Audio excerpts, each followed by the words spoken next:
This is the Louie T Network.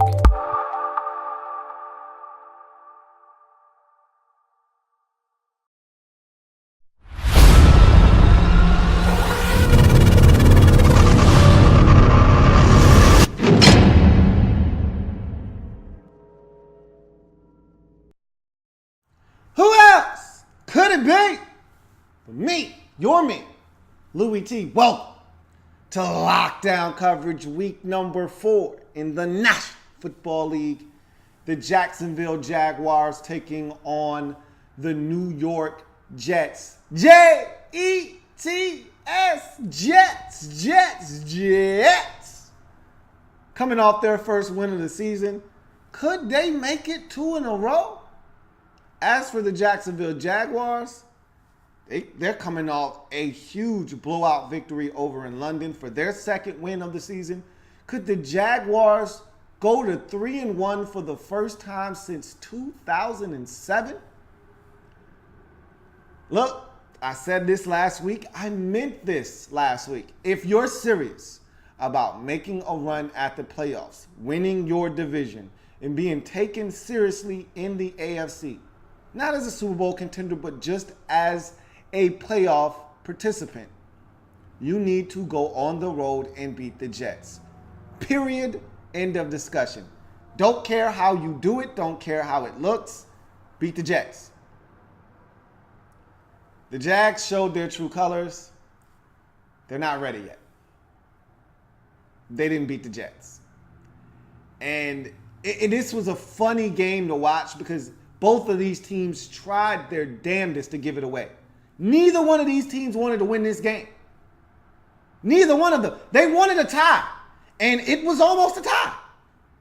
But the Jags made enough mistakes at the end of this game to give the Jets all the ammunition they needed to come away with a W in overtime.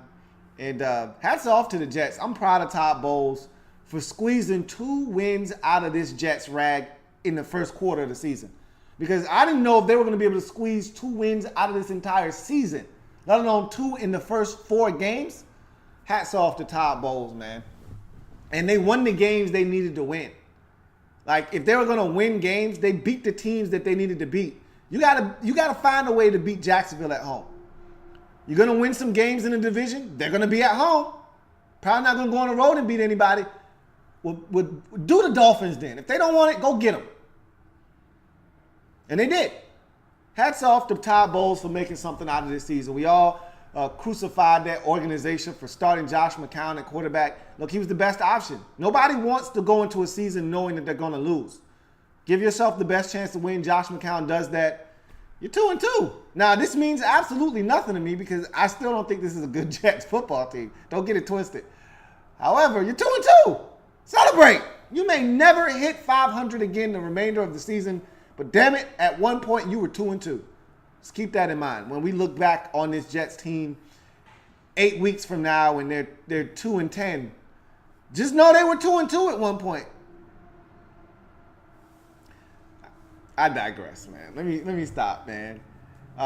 They won. Celebrate, goddammit.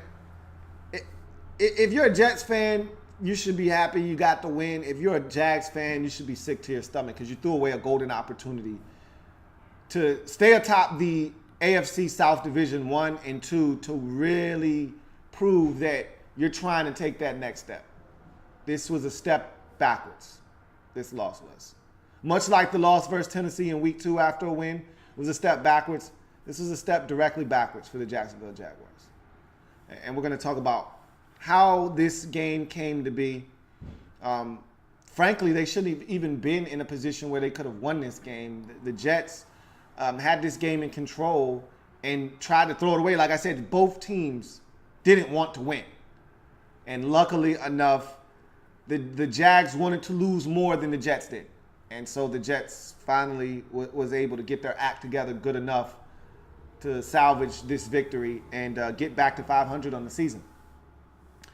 But quickly, if you haven't already done so, subscribe to Louie T Network for more great content in 2017 and beyond. We're changing the game. I want you to help us do that by simply hitting the subscribe button and becoming a member of the Louie T Network. I'm on a number of different social media platforms. All of that is in the description below the video. Also, you can donate to this channel by using PayPal. That is the link that you see before you. That link is also in the description below. So check that out as well. Click on the link. It'll take you straight to where you can donate. And I appreciate any and all donations, no matter how big or small. All of them are greatly appreciated. Let's jump into this breakdown. We'll start with the Jets, who were able to get the 23-20 victory in overtime. This was a game where big plays for the Jets. Let's start there. Offensively, they made big plays. The Bilal Powell 75-yard touchdown run right after you give up a touchdown in Jacksonville on their opening possession, to come back and get that, or not their opening possession, but an early possession, for you to go right back down the very first play of that next ensuing possession and get a 75-yard touchdown with Bilal Powell. That's great. And obviously it took a situation where it looked like he was down, and for Jag players to basically give up on the play, and Powell realizing he hadn't been touched. And great job of the referees not assuming that he had been touched and blowing the whistle, but instead allowing the play to transpire and then going back and taking a look at the video to make sure that it corroborated the call on the field.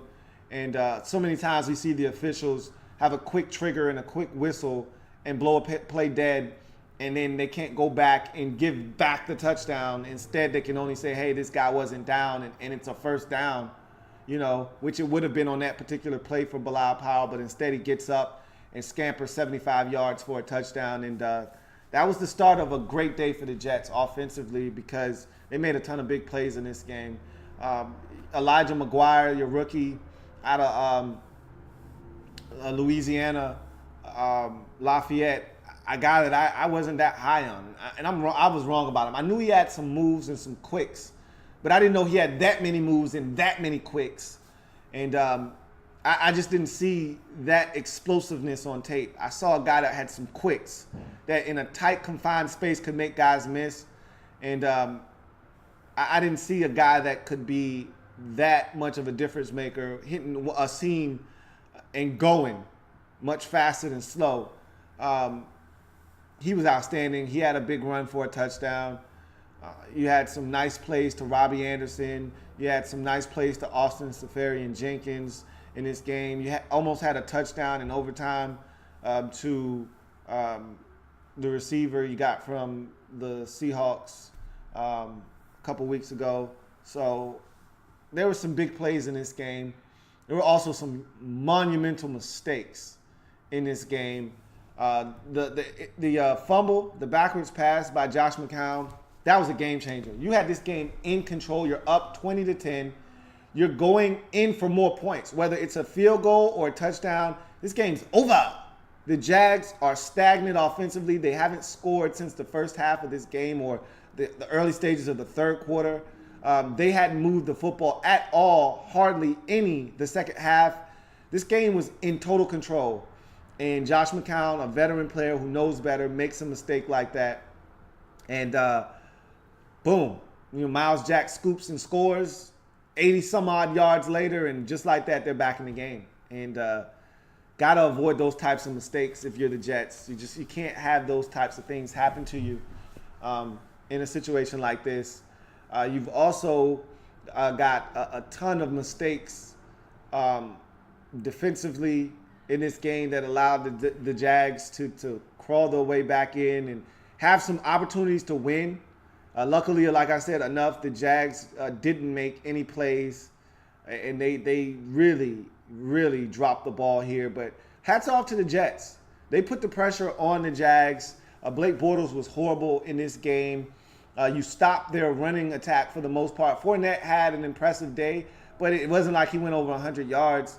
He didn't average 4 yards a pop. So you did your job on the ground. Ivory and Fournette and their other back all combined for over 100 yards rushing, but they worked for those, and they didn't average over 4 yards a carry. So you pretty much put the ball in the court of Blake Bortles, and you forced him to have to beat you. And unfortunately, or fortunately for you, he wasn't able to do so.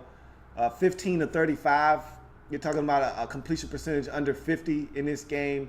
Hats off to that Jets defense that was flying around.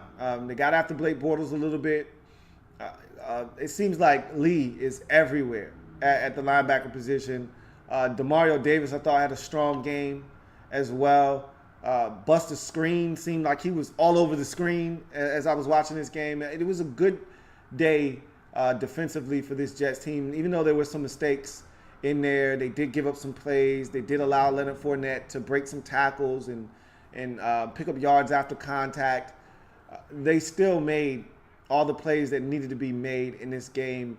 And at the game's end, they had done their part along with the special teams to get this thing done. They got the stop, forced a punt that allowed the Jets to get into field goal range late in this ball game in overtime to win it. So hats off. This was a team effort by the Jets. I don't know how many more of these you're going to get this season. This was not impressive by any stretch of the imagination, but it was a win. And in this league, it doesn't matter how it looks. It doesn't. As much as we like to make of some of these victories and how they look, at the end of the day, like I always say, we're not going to look back 3 weeks from now and say, man, that was an ugly win versus the Jags. Nobody cares. All we're going to see is that this was a W and you move forward. And I don't know what the future holds for the Jets. I actually do. This is not a good football team. But in any event, to get this win against a Jags team that was very confident coming into this game, that had scored 44 points the week previous against a good Ravens defense, you got to feel like this was a big win for Todd Bowles and his group. We're going to see if they can build off of it. That's 2 straight for the Jets. After starting 0-2 in the season and looking hapless, that's 2 straight. And I don't know if this is going to parlay itself into anything much bigger, but the fact that you were able to win 2 straight this year, again, I didn't see this coming. Hats off to Todd Bowles and his coaching staff and those players in that locker room for believing, because I never believed that this team had 2 wins in a row in them in 2017. I didn't.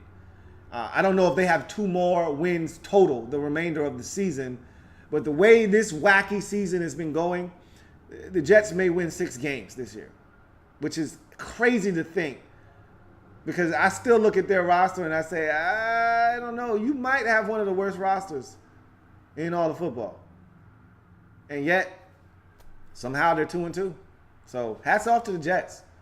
This was really a gut check type of victory.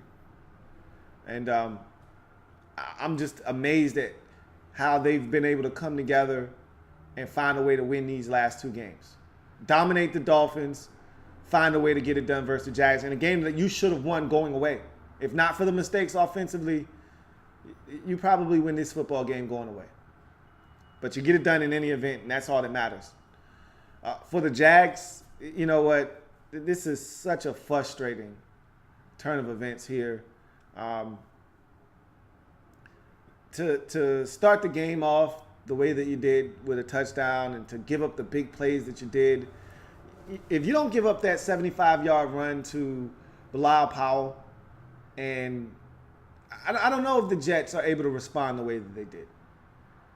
For you to have the opportunities that you had in this game, up 10-7, you know, and squander some of the opportunities. You missed a field goal, and Jason Myers was not even close on that field goal. To just have some of the things happen that happened to you in this game, you give up some big runs for touchdowns. You gave up over 200 yards rushing in this game, probably closer to 250, may have even been a little bit closer to 270 on the ground. I mean, everyone gassed you on the ground in this game. Bilal Powell had a big day on the ground. They got contributions from McGuire on the ground, and this was out without Matt Forte. To give up the types of yards you gave up on the ground, that was really disappointing from a defensive standpoint. You got after McCown. You sacked him a ton. Ngakoue had 2 sacks, a forced fumble. Calais Campbell had a sack.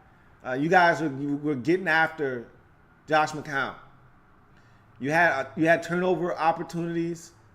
One of your safeties dropped a potential pick. Might have even been a pick six had he caught it.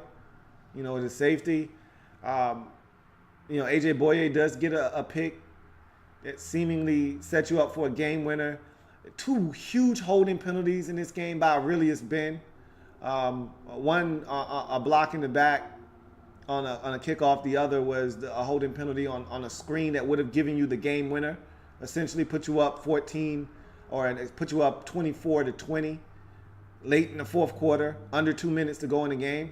I don't know if the defense would have made it hold or not, but I'd like to think that the defense would have been able to get a stop and force the Jets to lose this football game and preserve it for the offense. But instead, Aurelius Ben holds on that screen to Fournette that was a touchdown initially. You got to find a way to get in the end zone there. You can't settle for a field goal, 1st and goal from the 4. You got to get in the end zone. You had plenty of time.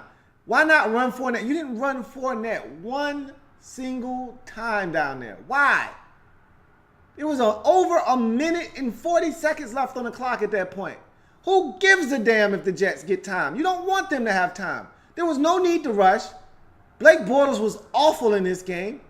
Why? He was churning. I've never seen a man, other than Barry Sanders, I've never seen a guy make a 7 to 9 yard run look so beautiful. This man worked so hard for 7 to 9 yards. When he gets 9 yards in a play, he's got to make someone miss in the backfield. He's got to spin on another guy, lower the shoulder on another dude, and drag 2 defenders to get 9 yards on a play. That's what Fournette has to do every time he gets a gain over 5. Is he got to make 3 dudes miss and drag 2 more. You don't think he could have did that from the 4-yard line? There was no rush. You had time. Instead, you throw it 3 times and give the Jets back the ball after you fail to score a touchdown with ample time to go down and get a field goal and win the game. You're lucky that they weren't able to do something there. It's really poor clock management on your part.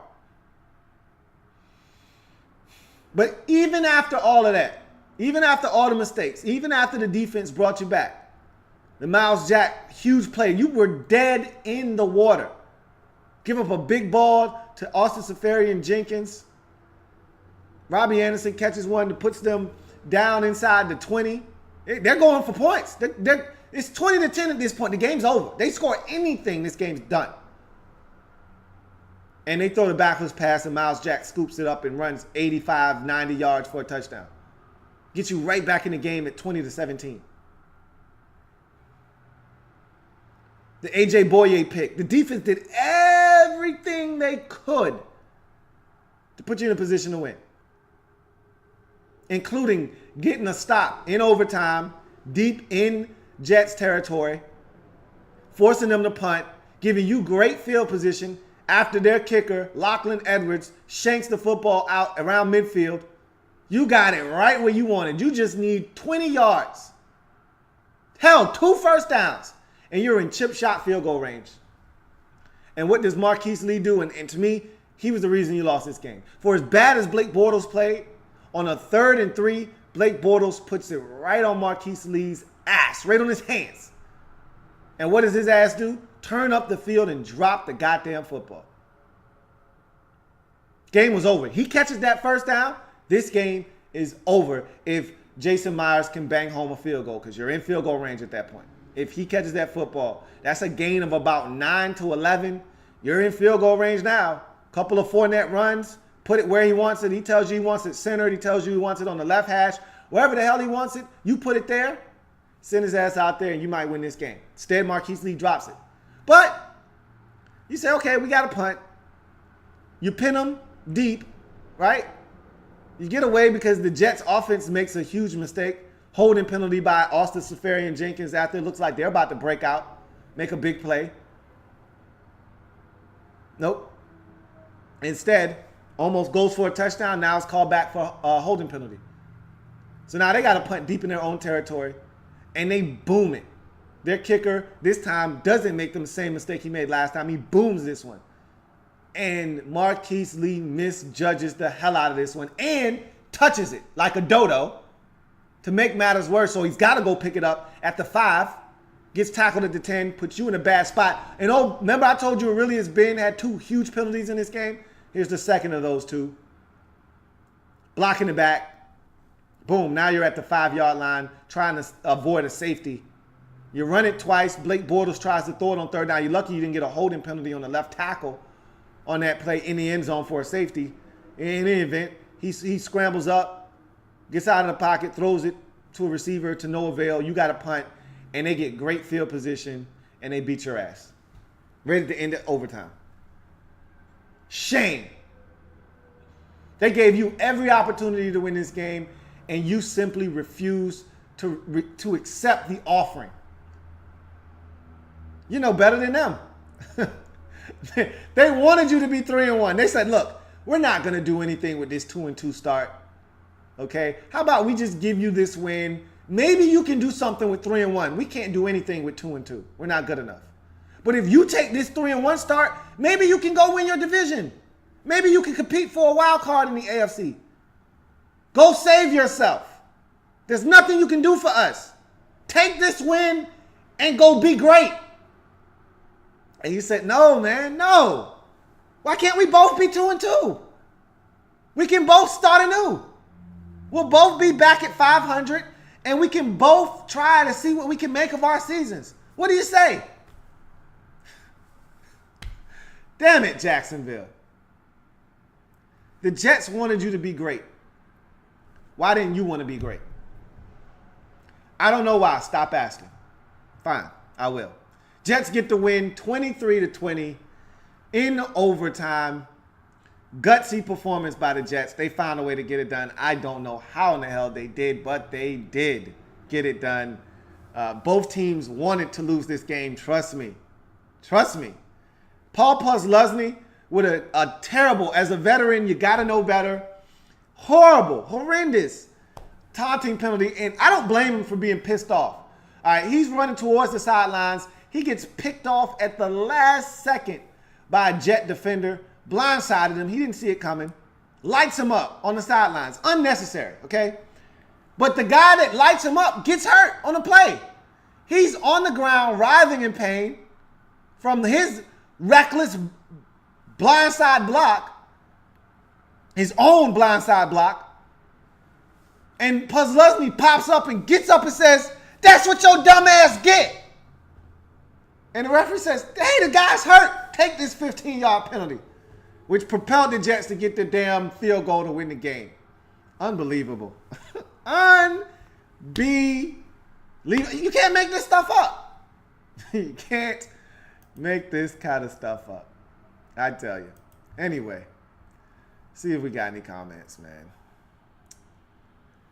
Carlos Garcia says, please do your Chargers lockdown coverage after 3 so I can come home and watch. It will be after 3. I can assure you of that.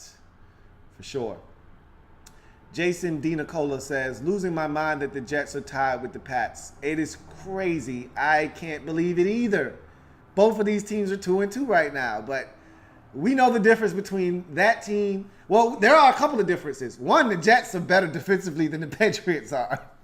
I can assure you of that. The Patriots are horrible, and I told you that they had a problem after week number 2.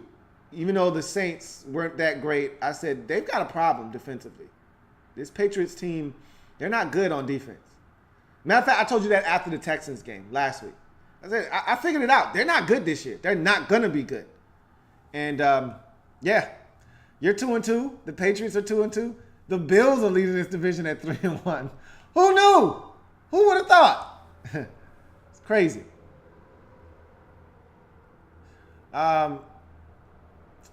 Rodney Ray says the Jets have a better record than the Giants. Who would have predicted? Nobody. Nobody. Not a single one. Jason D. Nicola says AFC least. Yeah. No. I'm not going for that. No, we're not going to do that. Not with the AFC East. We're not going to do that. We're not going to put an L in front of the East and go that route. The Bills are 3-1. They earned that 3-1. They could have easily, probably should have been 4-0 right now. And the Patriots are still the Patriots. They still got Tom Brady. They still got Bill Belichick. Look, I know they don't play any defense, and I don't see that changing anytime soon. They still got Tom Brady, and you still got to find a way to beat them in a shootout. 2 teams have done it. 2 teams haven't. You still got to find a way to beat them in a shootout. And I'll always bet on Brady before I bet on somebody else. That defense is horrendous, but they still got Brady, and that counts for something. So we will see. But in any event, for those of you out there that are new to the program, got to use the hashtag LouieTLive to have your comment read on the air. I'm assuming that the Jets have the Patriots and the Browns. They could easily beat the Browns. I don't think they're going to beat the Patriots. But then again, I didn't think the Panthers were going to beat the Patriots either. So what the hell do I know? So they could be 4-2. I don't see it. But they could definitely beat the Browns. The Browns are a train wreck. So, hey, more wins in the future for the Jets after all. So, who knew? Who knew the Jets would be 2-2 after 4 weeks? Who knew the Jags would be 2-2 after 4 weeks? Who knew? What a crazy NFL season it's been thus far. In any event, I'm your man, Louie T. Thank you for joining me on this program. If it happens in the National Football League, whether big or small, we cover it all here on the Louie T Network. Come back and join me as I continue to break down anything and everything in the National Football League. Wow. The Jets are 2-2. The Jags are 2-2. Jags could have been 3-1. Why? Why? Oh, Jacksonville. Oh, Jets. You guys are hilarious. It's going to do it for me on this program. I got plenty more games to break down. All-day coverage, lockdown coverage. I got a lot more. I got Falcons and Bills. I got Vikings and Lions, Tigers and Bears. Oh, my. We got so much football to break down. You don't need to go anywhere else. See you in a little bit. Have a good one.